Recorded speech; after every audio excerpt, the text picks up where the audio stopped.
Question number 26 करते हैं। कब आया? 2017 में ना।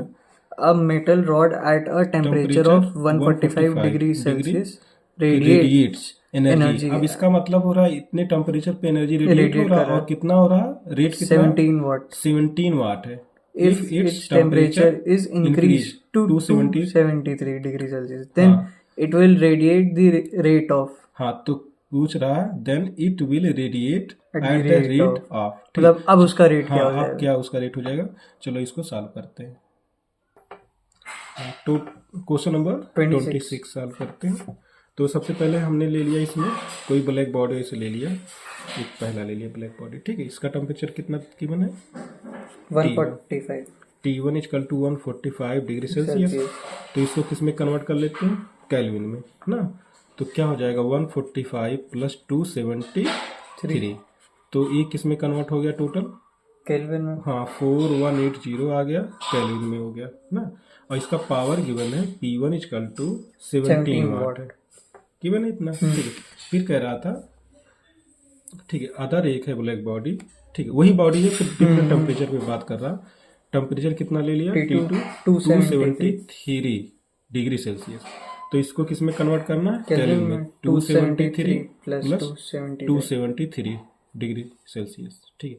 तो ये हो जाएगा 546 केल्विन, हो गया ना। अब ये क्या होगा? इसका पूछा था, इसका पावर कितना होगा? P2, ये पूछा ना, what is the power of P2, ठीक है, या अदर ब्लैक बॉडी, ठीक है। तो सबसे पहले हम लोग स्टीफन्स लॉ से जानते हैं, बाई स्टीफन्स लॉ, ठीक है,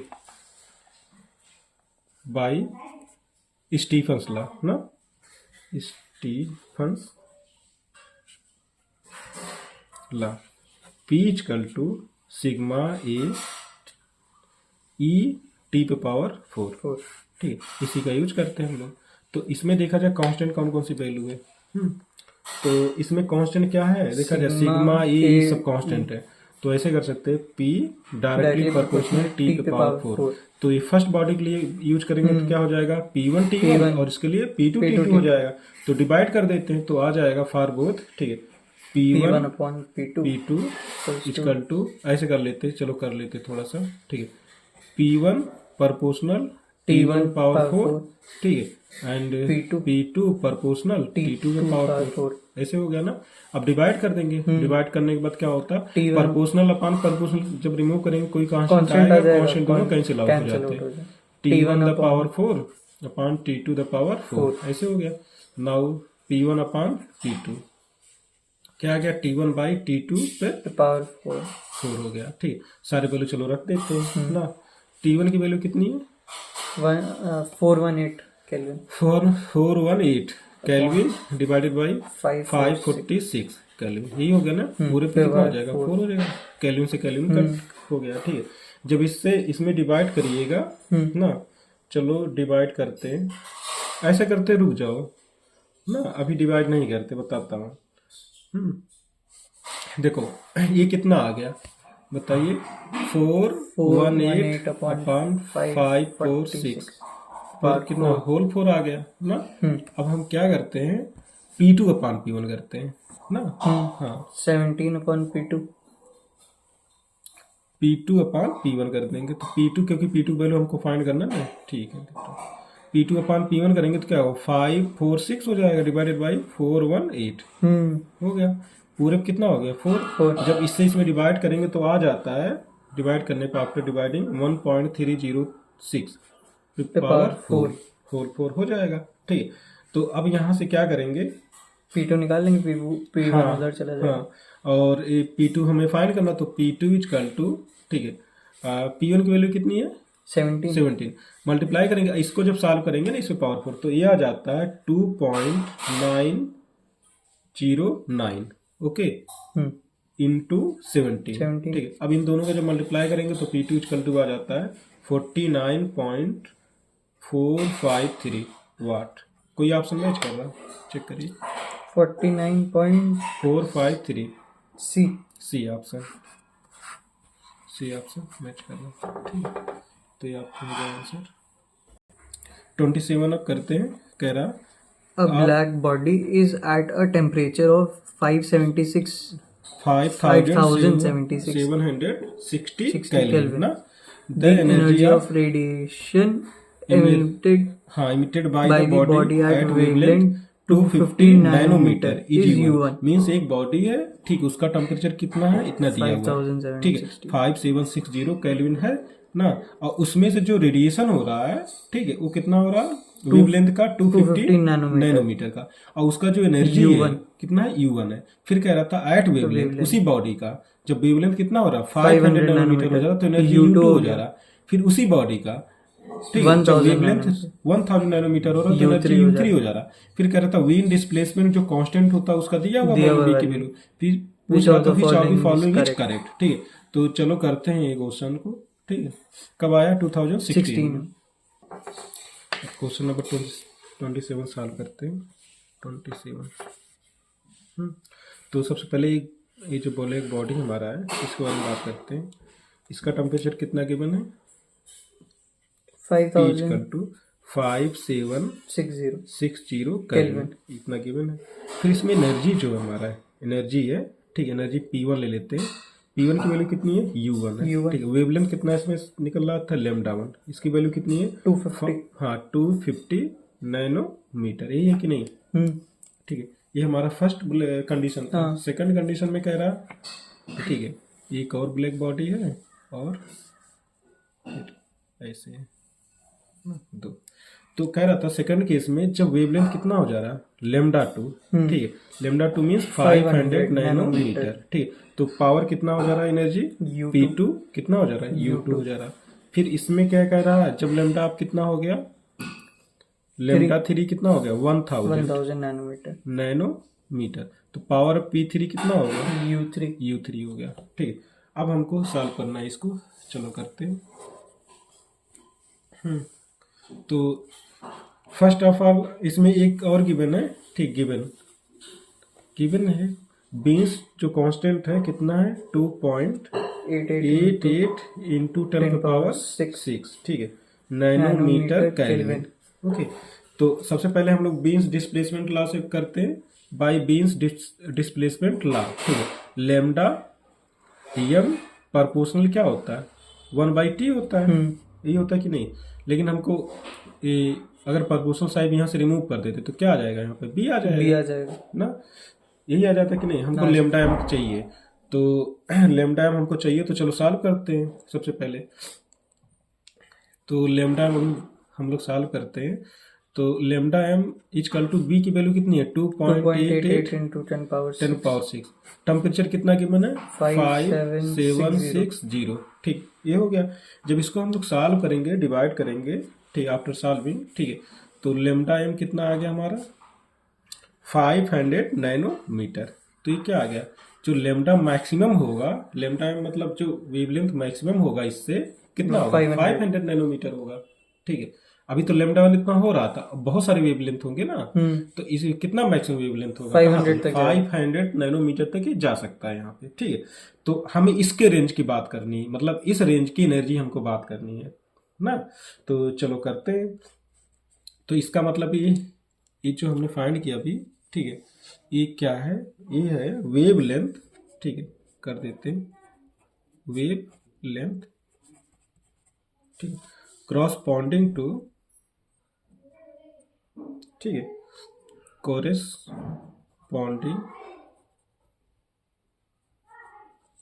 ठीक, टू मैक्सिमम एनर्जी. मतलब इस वेवलेंथ से ये क्या मैक्सिमम एनर्जी प्रोड्यूस कर रहा है, ये मैक्सिमम वेवलेंथ है तो एनर्जी भी हो जाएगी हमारी मैक्सिमम. ओके, ठीक है तन्मय. अब आगे चलते हैं. सबसे पहले अगर हम लोग बात करें, ठीक, कितने वेवलेंथ हमारे पास हैं बताइए, 3 वेवलेंथ है ना तन्मय. कौन कौन से, λ1 एंड λ2 नहीं, एक λ1 हो गया, अभी बताता हूँ. एक λ1 हो गया. अच्छा, ये जो हमने फाइंड किया 500 कहाँ है, एक किसके किसके बीच में हो रहा, एक तो λ1 के मतलब λ1 और λ2 के बीच में ही तो होगा, या कह देंगे λ2 के बराबर होगा. तो एक होगा λ1 और एक होगा λ मैक्स और एक होगा λ2. ठीक, लैम्डा 3 तो 1000 हो जा रहा है, ठीक है। मतलब हमारा 500 नैनोमीटर तक ही तो प्रोड्यूस होगा। 500 नैनोमीटर कहाँ का बिलोंग कर रहा है? एक तो पहले केस में, एक दूसरे केस में, ठीक। फर्स्ट केस में आते हैं, अगर देखते हैं इसका वेवलेंथ कितना है लैम्डा 1 का 250। अभी हमने जो फाइंड किया लैम्डा m कितना है 500, और इसका भी फाइंड किया कितना हो गया 500 ना। अच्छा, इसमें जो लैम्डा 1 था तब एनर्जी कितनी थी बताइए? U1। हाँ, U1 था, ठीक है। और इसका एनर्जी कितना हो गया? U2 हो गया, ठीक है, नहीं हो गया, ठीक है। अब देखा जाए इन दोनों में किसकी एनर्जी ज्यादा होगी? इसकी ज्यादा होगी, इसकी ज्यादा होगी। वेवलेंथ कितना है 500, ठीक, इसका 250 है। तो ऐसे कर दो, ऐसे करके इससे ग्रेटर होगा ना। तो इसका मतलब ये बिलोंग कहाँ से कर रहा है? 250 से लेके 500 तक ले मैक्सिमम वेवलेंथ प्रोड्यूस करेगा, और इसकी एनर्जी मतलब इन दोनों में क्या होगी? इसकी ग्रेटर होगी, इसकी कम होगी। तो आप कैसे कर सकते हैं, ठीक है, U1 is less than U2, ऐसे हो गया ना। या अदर लैंग्वेज में कहेंगे U2 is greater than U1, नहीं कह सकते, ठीक है। तो ऑप्शन देखो कौन सा मैच कर रहा है? U2 इज सी ऑप्शन, ठीक है। तो ये आपका ये हो गया क्वेश्चन। 28 करते हैं। A piece of iron is heated in a flame. Its first becomes a dull red, then becomes reddish yellow, and finally turns to white hot. The correct explanation for the above observation is possible by using। अब देखो, पहली बात, Stephen's law का wavelength से कोई मतलब नहीं होता, ठीक है। वेन डिस्प्लेसमेंट का होता है, ठीक है। इसमें कलर, अच्छा कलर किसकी प्रॉपर्टी होती है? वेवलेंथ की, ठीक, नहीं, कलर होता है फ्रीक्वेंसी की, और फ्रीक्वेंसी किससे रिलेशन होता है? वेवलेंथ का। और वेवलेंथ किससे रिलेशन होता है? When displacement. किरचॉफ इसमें कहां से आ गए? न्यूटन कहां से आ गए? कूलिंग नहीं होगा ना। तो वैसे दिख रहा है कौन सा हमारा वेन डिस्प्लेसमेंट, ये वाला ना। एक से क्वेश्चन है, बायो से भी क्वेश्चन है ना। तो चलो इसको सॉल्व कर लेते। चलिए क्वेश्चन नंबर 28 सॉल्व करते। तो जैसे इसमें इन्होंने बोल दिया फ्लेम है कोई, ठीक है, फ्लेम ऐसे होता है, ठीक है, ठीक है। अब इसमें क्या किया हमने? कोई रॉड रख दिया। डॉट कैसे करेंगे? यहाँ पर जब इसको रखेंगे ये गर्म होगा, ठीक है। तो इसका कलर कैसा हो रहा? डल रेड हो रहा, ठीक है। दूसरा रॉड है, उसका कलर कितना हो जा रहा? येलोइश, रेडिश येलो, रेडिश, ठीक है। फिर तीसरे का कितना हो जा रहा? येलो, ठीक। फोर्थ का कौन सा हो रहा? वाइट हॉट, वाइट, ठीक। अब सिर्फ ऐसे हम लोग बात करते हैं, तन्मय यहाँ देखिए, ठीक है, यहां से। तो यहां से देखते हैं इसका वेवलेंथ बजट कितना ले लेते हैं? लैम्डा। इसका वेवलेंथ लैम्डा 2, इसका वेवलेंथ लैम्डा 3, और इसका लैम्डा 4, ठीक है। अब बताइए जो वेवलेंथ का रिलेशन होता है किससे, किस लॉ से होता है? वेन से, ठीक है। तो इनमें अगर हम लोग कब को भी कुछ भी एक्सप्लेन करें तो किससे? बाई एक्सप्लेनेशन किससे होगा? वेन डिस्प्लेसमेंट लॉ, ठीक है। बाय एक्सप्लेनेशन किससे? वेन्स डिस्प्लेसमेंट लॉ, ठीक है, वेन्स डिस्प्लेसमेंट लॉ, ठीक है। तो क्या हो जाता है? वेन डिस्प्लेसमेंट लॉ, ठीक है। क्या हो जाता है अगर हम लोग बात करें तो ये हो जाता है lambda m equal to B by T, यही होता है, ठीक है। या ऐसे इसको कहते हैं lambda m into T equal to क्या होता है? Constant, okay. ये हो गया आपका 28 क्वेश्चन। क्वेश्चन नंबर 29 सॉल्व करते हैं। Two metal rods first and second ना have same length, have same temperature difference between their ends, ठीक है। मीन्स दो रॉड है, एक रॉड का अगर टेम्परेचर डिफरेंस कितना होगा? डेल्टा टी, तो दूसरे का भी डेल्टा टी होगा। Their thermal conductivities are K1 and K2 and cross section area A1 and A2 respectively. If the rate of heat conduction in 1 hour, अच्छा 1 is 1 दिया हुआ, हाँ 1 is 4 times that in 2, हाँ that in 2, मतलब 1 is 4 times that is, मतलब पहले में जो टाइम लग रहा है, नहीं इसमें जब पूछा है, रुक जाओ, हाँ ये नहीं है। और देखो, if the rate of heat conduction in first is 4 times that in second, मतलब H1 is equal to 4 times H2, ये टाइम की कोई बात नहीं कर रहा, ठीक। H1 is equal to 4 times H2, यही हो रहा ना। चलो इसको सॉल्व करते, कब आया 2013 में आया हुआ। चलिए क्वेश्चन नंबर हम लोग 29 सॉल्व करते हैं। तो इसमें रॉड ले लेते हैं ऐसे, ये कौन सा रॉड है, फर्स्ट, और एक ले लेते हैं दूसरा रॉड कोई, दिस इज सेकंड रॉड, ठीक। लेंथ दोनों का क्या है, सेम है। तो लेंथ हम ले लेते हैं कैपिटल एल, इसका भी कैपिटल एल, ओके। अच्छा, इन दोनों एंड के बीच में टेम्परेचर कितना है, डेल्टा टी, ठीक है। तो इसमें भी टेम्परेचर कितना होगा, डेल्टा टी होगा, ओके। इसका थर्मल कंडक्टिविटी कितना है, K1 है, इसका कितना है, K2 है। अच्छा, इसका एरिया कितना है, A1 है, और इसका एरिया कितना है, A2 है। गिवन है ना ऐसा, ठीक है। तो अकॉर्डिंग टू क्वेश्चन, ठीक है, अकॉर्डिंग टू क्वेश्चन कंडीशन क्या गिवन है, rate of heat given conduction given H1 equal to 4 times H2, ये गिवन है ना, ठीक। अब चलो H1 H2 की बात करते हैं, फिर H1 H2 वैल्यू यहाँ पुटअप कर देते हैं। कैसे करते हैं, देखो सबसे पहले इसमें से कितना रेट हमारा, ठीक है, फ्लो हो रहा, तो ऐसे करते हैं, रेट ऑफ हीट, ओके। तो कितना हो रहा है इसे मानते हैं, सब H1 हो रहा, तो H1 कैसे निकालते हैं, फॉर्मूला K1 ऐसे होता ना, K1 A1 उसके बाद डेल्टा टी अपॉन एल, ये होता ना फार्मूला। सिमिलर ऐसे इसमें फाइंड करते हैं, H2 equals to K2 A2 delta T upon L, ठीक। H1 H2 वैल्यू यहाँ पुटअप करते हैं, H1 H2 की वैल्यू यहाँ पे पुटअप कर देते हैं। तो पुटअप करेंगे तो क्या हो जाएगा, H1 की value K1 A1 delta T upon L equal to 4 times K2 A2 delta T upon L, ठीक है। एल से L cancel out, delta T से डेल्टा टी, तो K1 A1 equal to 4 times K2 A2। Option कौन सा match कर रहा है, ए ऑप्शन, ठीक है। तो ये आपका क्वेश्चन 29 हो गया। क्वेश्चन नंबर 30 चलिए करते हैं। If the radius of a star is r and it acts as a black body, what would be the temperature of the star in which the rate of energy production is Q? ठीक है। तो sigma क्या है, Stephen's constant है। चलो इसको solve करते हैं। कब आया, 2012 में। चलो स्टार्ट करते हैं क्वेश्चन नंबर 30। क्वेश्चन नंबर 30 करते हैं। तो इसमें ऐसे हमने ले लिया एक ब्लैक बॉडी है, इसका मतलब स्टार है, सॉरी, एक ऐसे रिएक्ट कर रहा है जो ब्लैक बॉडी की तरह, ठीक है। रेडियस आर ले लेते हैं, टेम्परेचर कितना गिवन है इसका, फाइंड करना, टेम्परेचर ही तो फाइंड करना है, ठीक है। और पावर कितना गिवन है, क्यू, यही है ना, ठीक है। और स्टीफन्स कांस्टेंट दिया हुआ है ना, तो चलो सॉल्व कर लेते हैं अब। तो सबसे पहले हम लोग बाय स्टीफन्स लॉ यूज करते हैं, ठीक है, बाय स्टीफन्स लॉ,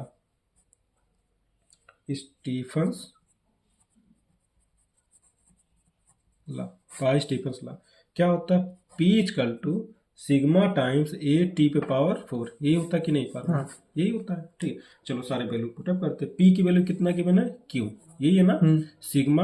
अच्छा, एरिया फाइंड करेंगे, रेडियस आर है इसका, ठीक है, रेडियस आर है ना, ठीक है, रेडियस आर है, तो एरिया कितना हो जाएगा, 4 पाई आर स्क्वायर हो जाएगा, इंटू टेम्परेचर टी पे पावर 4, नहीं हो जाएगा। हमको टेम्परेचर फाइंड करना है। नाउ इस वैल्यू को किस तरफ ले जाएंगे, इस तरफ आ जाएगा, तो क्यू अपान क्या हो गया, sigma 4 pi capital R square equal to T पे पावर 4, नहीं हुआ, ठीक है। अब हम इस तरफ से 4 क्या करेंगे, रिमूव करेंगे, इस तरफ आ जाएगा, या ऐसे करेंगे पहले, टी पे पावर 4 इक्वल टू टी पे power 4 equal to Q upon 4 pi R square sigma, ऐसे कर लेते हैं। टी की वैल्यू निकालते हैं, तो 4 इस तरफ चला जाएगा, तो क्या हो जाएगा, 1 अपान में आ जाएगा। Now T equal to Q upon 4 pi R square sigma whole the power 1/4। तो ऑप्शन कौन मैच कर रहा, डी ऑप्शन, ठीक है, आंसर दिस इज।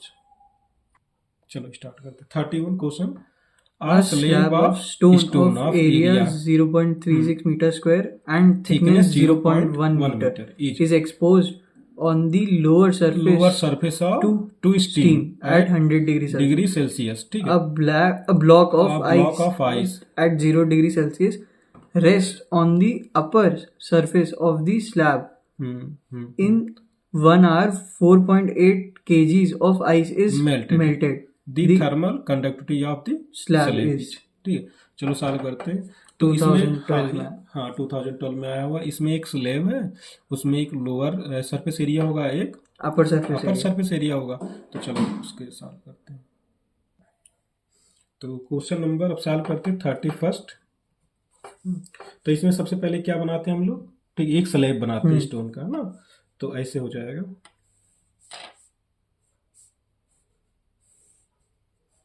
ये स्लैब होगा स्टोन का, दिस इज स्लैब। इसमें हाइट भी है, लेंथ एरिया भी है और थिकनेस भी है 3D। हाँ, तो सबसे पहले इसको वन साइड को जो लोअर है इसका सरफेस एरिया है, बोला ना लोअर सरफेस एरिया किस पे, स्टीम पे है, ठीक है, 100 डिग्री सेल्सियस पे। तो चलो इसको हमने स्टीम पे कर दिया ऐसे, ठीक है। इसका टेम्परेचर कितना हो गया, 100 डिग्री सेल्सियस। ये लोअर सरफेस इधर वाला, और जो और कौन सा सरफेस होगा, अपर सरफेस ई हो जाएगा। इस अपर सरफेस के क्या हमने प्लेस कर दिया है, एक आइस ब्लॉक, ठीक है, आइस ब्लॉक प्लेस किया। जब इसे प्लेस करेंगे तो ये क्या होगा, मेल्ट हो जाएगा। मेल्ट कितना हो रहा है, m इक्वल टू 4.8 किलोग्राम, ये मेल्ट हो जा रहा है, ठीक है। तो ठीक है, अच्छा इसका एरिया कितना दिया हुआ, एरिया कितना है इसका, 0.36 मीटर एरिया है 0.36 ना मीटर स्क्वायर। अच्छा थिकनेस मतलब एरिया में लेंथ ब्रेथ आ गया, थिकनेस में हाइट आ जाएगा। तो ये वाला दिया हुआ थिकनेस, समझ रहे हो, ये वाला। तो ये हमारा दे दिया थिकनेस 0.1 मीटर। हाँ, थिकनेस इसको लेते हैं capital L equal to 0.1 metre. Okay, अच्छा कितने टाइम तक इसको मतलब वर्क को इस पे रखा गया है, ठीक है, 1 आवर तक, ठीक है। T equal to 1 hour 3600 second ना, सेकंड में कन्वर्ट कर लिया। तो इसमें क्या होगा, मान लीजिए इसको हमने गर्म किया, जो हमारा स्लैब है, ठीक है, इसको हीट दिया। तो हीट देने के बाद क्या होगा, इस पे जब आइस रखेंगे तो इससे क्या होगा, हीट लॉस होगा, ये अपना हीट लॉस करेगा, आइस क्या करेगा, हीट गेन करेगा, ठीक। तो जितना ही हीट लॉस करेगा उतना ही हीट गेन करेगा, ठीक है। तो चलो यूज करते हैं, heat loss by slab equal to heat gain by ice. तो आइस क्या हो रहा, मेल्ट हो रहा, तो मेल्ट हो रहा, तो उसमें क्या हो रहा, टेम्परेचर चेंज नहीं हो रहा, ठीक है, सिर्फ मेल्ट होने के बाद उन्होंने कहा फेस चेंज हो रहा। तो इसमें हम लोग कौन सा फार्मूला यूज करेंगे, एफ यूज करेंगे। तो ऐसे heat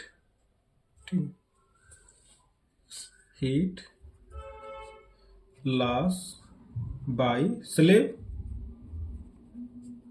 equal to heat gain by ice. Okay, तो हीट कितना लॉस करेगा स्लैब, तो सबसे पहले इसका थर्मल कंडक्टिविटी कितना ले लेते, इसका के ले लेते, हमको के की वैल्यू फाइंड करना है ना। तो के ए इसका टेम्परेचर क्या लेते हैं, T1 हो गया, और इसका टेम्परेचर क्या लेते, अच्छा जो T2 होगा, T1 दिया, T2 को हम 0 लेके चलेंगे ना, यहाँ पर 0 डिग्री सेल्सियस। ओके, तो ये हो गया 100 माइनस 0, क्योंकि ये बोल दिया ना 100 पे रखा, तो इसके रिस्पेक्ट में दूसरा क्या हो जाएगा, 0 ही लेके चलना, क्योंकि स्टार्टिंग में तो 0 रहा होगा ना, स्टार्टिंग में मतलब, तो इसको रखा है ना यहाँ पे 0, उसके बाद डिवाइडेड बाई कितना हो जाएगा, लेंथ हो जाता है, इक्वल टू इधर क्या होगा, एम एल एफ यूज करेंगे ना। चलिए सारे वैल्यू पुटअप करिए। नाउ के की वैल्यू के ही है, इसको फाइंड करना है, एरिया कितना है 0.36, ठीक है, 100 माइनस 0 कितना हो गया, 100 हो गया। एल की वैल्यू 0.1 इक्वल टू एम कितना मेल्ट हुआ आइस 4.8, एल एफ की वैल्यू कितनी होती है 3.36 इंटू 10⁻⁶, ठीक है, एल एफ हो गया ना। के की वैल्यू फाइंड करना, सबको इस तरफ ले जाएंगे। Now K equal to 4.8 into 3.36 into 10⁻⁶ into 0.1 divided by 0.36 into 100। जब पूरे को सॉल्व करेंगे तो हमारा आ जाता है, ठीक है, 1.24, ठीक है, सॉल्व करने के बाद, ठीक है, ये सॉल्व हो जाएगा 1.24 जूल, ठीक है, पर मीटर पर, ठीक है, हमारा सेकेंड पर डिग्री सेल्सियस, ठीक है। तो ये आता है ये ऑप्शन आपका, ठीक है, के की value. Question number 32, the total radiant energy per unit area normal to the direction of incident received at a distance r from the center of a star of radius r whose outer surface radiates as a black body at a temperature Tk is given by 2010 में। चलो solve, question number 32 solve करते हैं।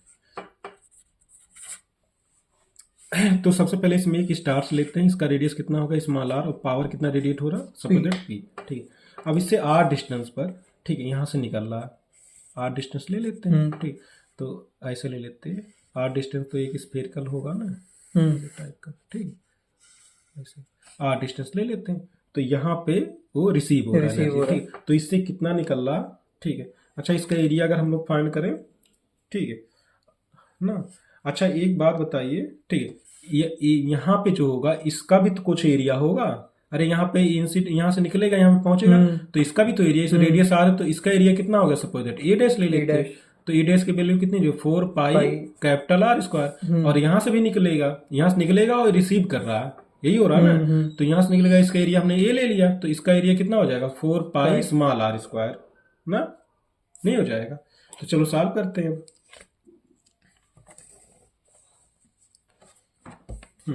Solve करते हैं, क्या है total, ठीक है, रेडिएंट एनर्जी, ठीक है, रेडिएंट एनर्जी ना पर यूनिट एरिया, पर यूनिट एरिया। देखो हम लोग को ऑलरेडी पता होता है, एनर्जी की बात कर रहा तो एनर्जी क्या होता है पी होता, पर यूनिट एरिया की बात कर रहा है एरिया से डिवाइड कर, किस एरिया से, जिसपे वो पड़ रहा है, इस पे ए डैश पे डिवाइड कर दिया ना। अच्छा पी की वैल्यू कितनी होती है अभी हम लोग जानते हैं, बाई किससे, स्टीफन्स लॉ से, क्या होता है सिग्मा ए टी पे पावर 4 होता है, डिवाइडेड बाई ए डैश कर लेते हैं जिसपे वो रिसीव हो रहा है। अब चलो इसको सॉल्व करते हैं, सिग्मा ए की वैल्यू क्या होगी, यहाँ पे सॉल्व करेंगे 4 pi small are square into T पे पावर 4 डिवाइडेड बाई, अच्छा इसको ले ले टोटल रेडिएंट एनर्जी पर यूनिट एरिया, इसको कुछ मान लेते हैं, इसको क्या ले लेते हैं total energy, total radiate energy पर यूनिट एरिया क्या मान लेते हैं, इसको कोई नंबर दे देते, ठीक, यस मान लेते, चलो इसको हमने यस ले लिया। ठीक है, कोई वैल्यू नहीं है, ये लेटेस किया है कि यस हो गया, तो इसका यस का मतलब हो जाएगा टोटल रेडिएंट एनर्जी पर unit area. Now divided by a dash is the 4 pi capital R square, now 4 pi cancel out. ठीक है, यस इक्वल टू कितना आ गया हमारा sigma small are square T पे power 4 divided by capital R square. ठीक है, तो कौन सा ऑप्शन मैच कर रहा है, ये ऑप्शन मैच कर रहा है।